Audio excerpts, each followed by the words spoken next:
6 films, 6 sets of killers, 6 different benefits and vantage points.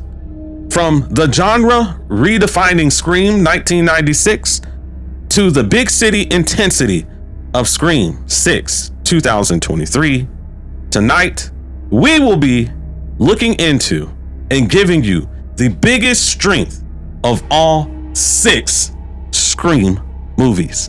Let's begin.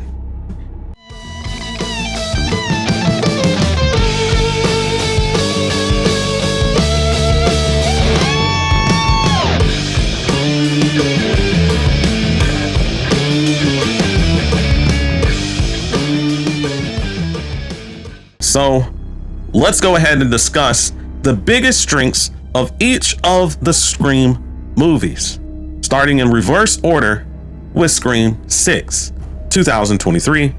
Ryan, what is the biggest strength of Scream 6? So Scream 6 definitely corrected what Scream 5 did not do. And one of the things that Scream 6 got right up until the first 2 acts, I'd say the main thing it gets right is we have these public Ghostface killings.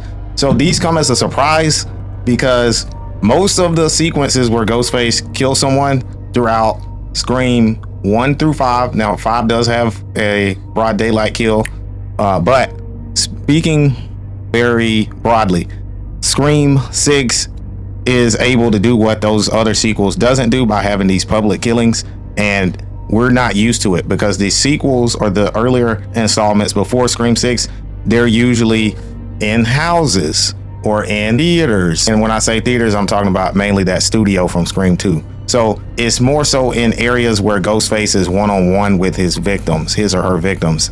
We don't really get to see Ghostface come out in public places like the subway sequence that we get in Scream 6 or the bodega sequence that we get where Ghostface is killing folks right there while there's witnesses to see him or her kill.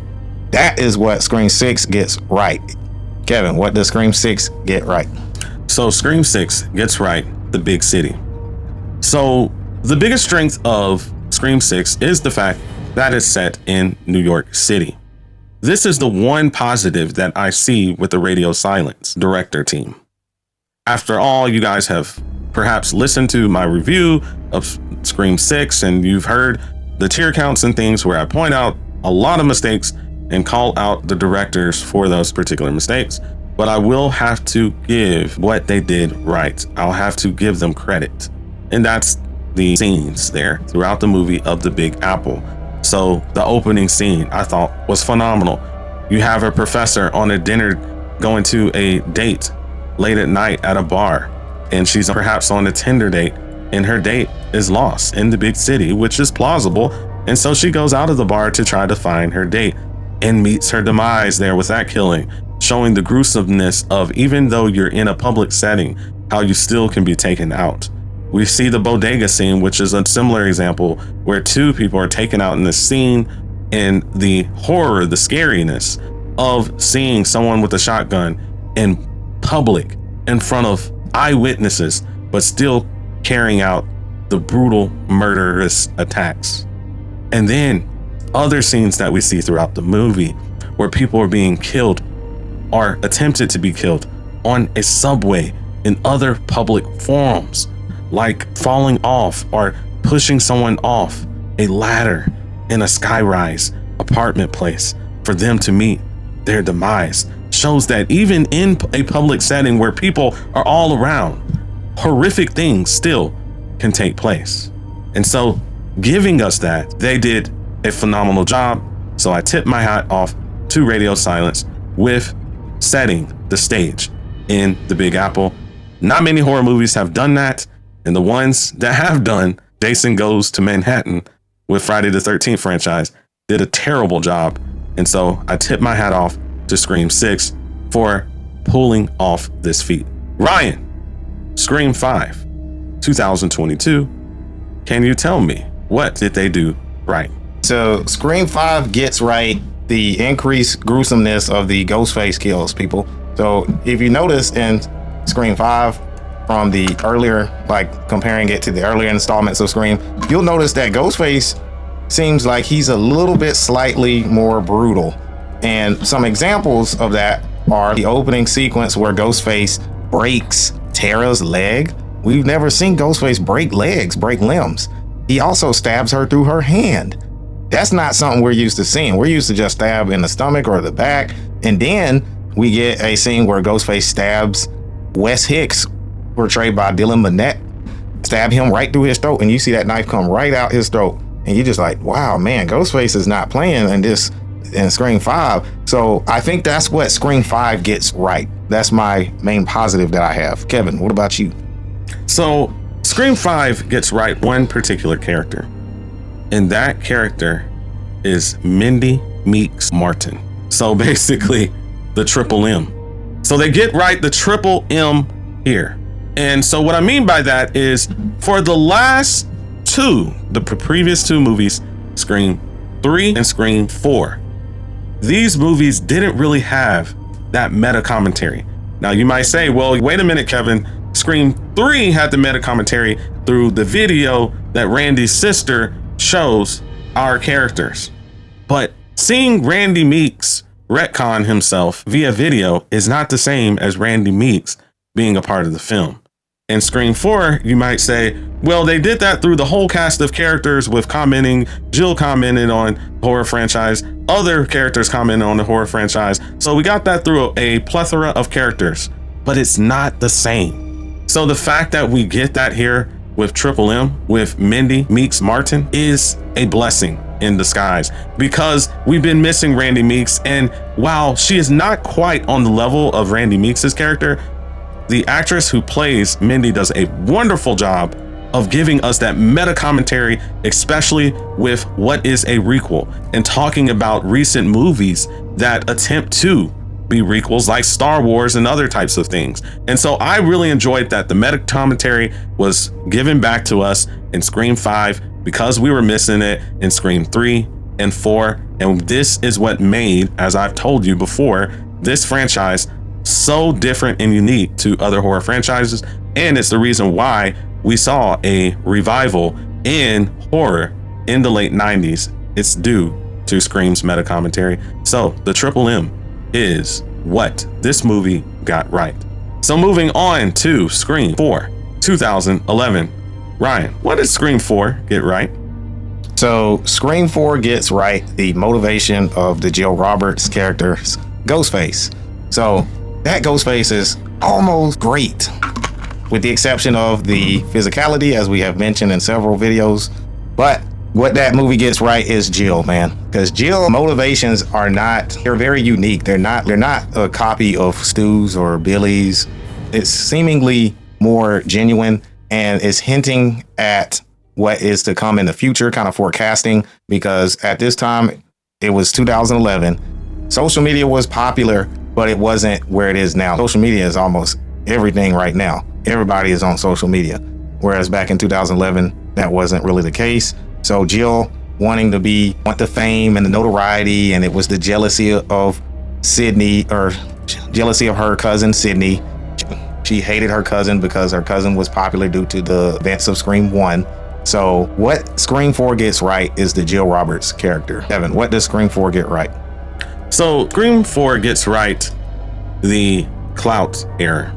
So essentially, if you think about Scream 4, it had our character Robbie Mercer, who were close friends with Charlie Walker, and they would stand side by side. And he was always the friend that had on the headset with the camera. Everywhere he walked, he live streamed everything. But if you were around during the 2010s, 2011, around that time frame, social media did exist. Twitter and other things existed.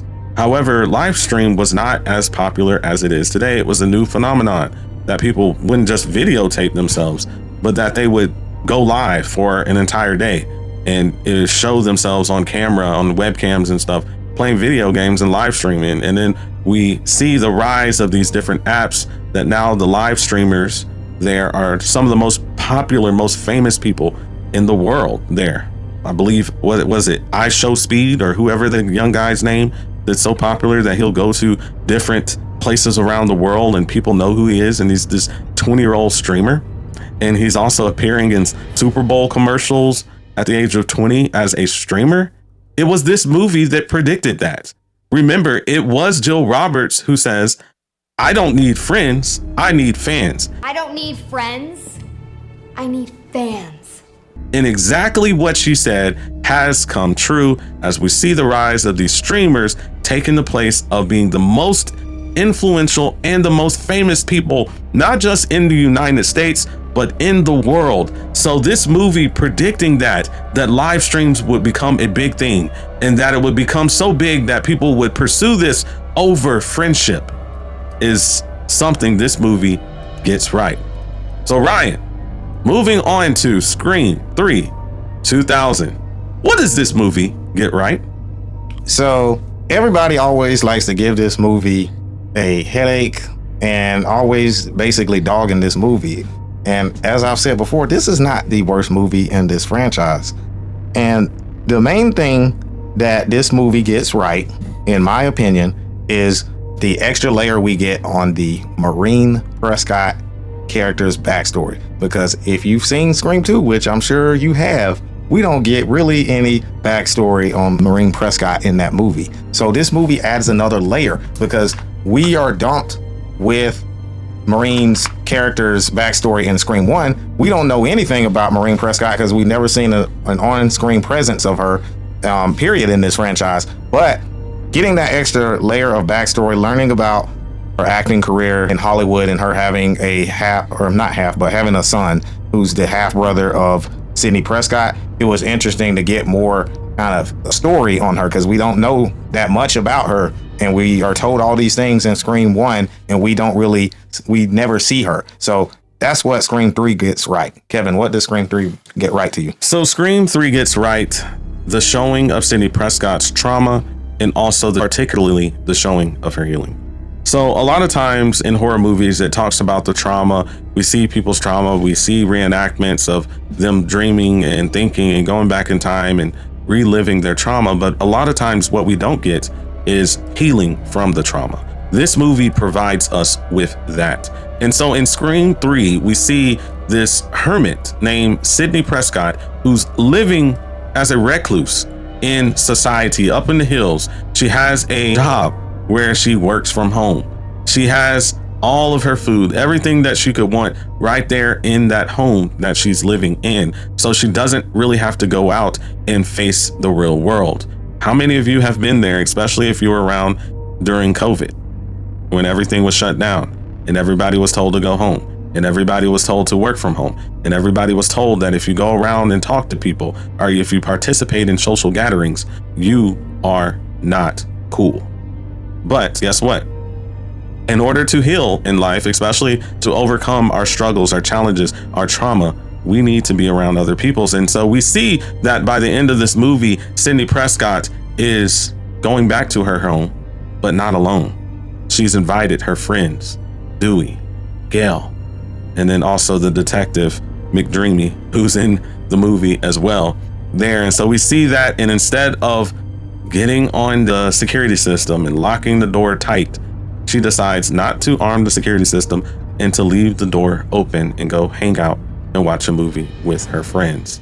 So this healing from the trauma all throughout the movie, from confronting the trauma in Acts 2 and 3 to healing from the trauma at the end of the movie, is the thing that this movie gets right. So moving on to Scream 2, 1997. Ryan, what does this movie get right? So I've said this before. This is my favorite Scream movie. So coming up with the reason why or what this movie gets right is very easy for me. And the main thing that this movie gets right is it ramps up the kills and gives us more chase sequences. And those of you that know me, you know that I'm an adrenaline junkie. So I love having adrenaline kicked into my films, and this film does just that. So we get tons of chase sequences with Ghostface, from the car to the chase sequence with CC in the sorority house to many other sequences in this film where Ghostface is running after some of our protagonists, just like in the studio sequence with Gail and Dewey. And then just the sheer number of kills. Like this movie, I believe, has an estimated number of about 10 kills. So we're in double digits with the kills. I believe the first movie just has 8. But that is the main thing that this movie gets right. Kevin, so what does Scream 2 get right? So Scream 2 gets right the opening scene.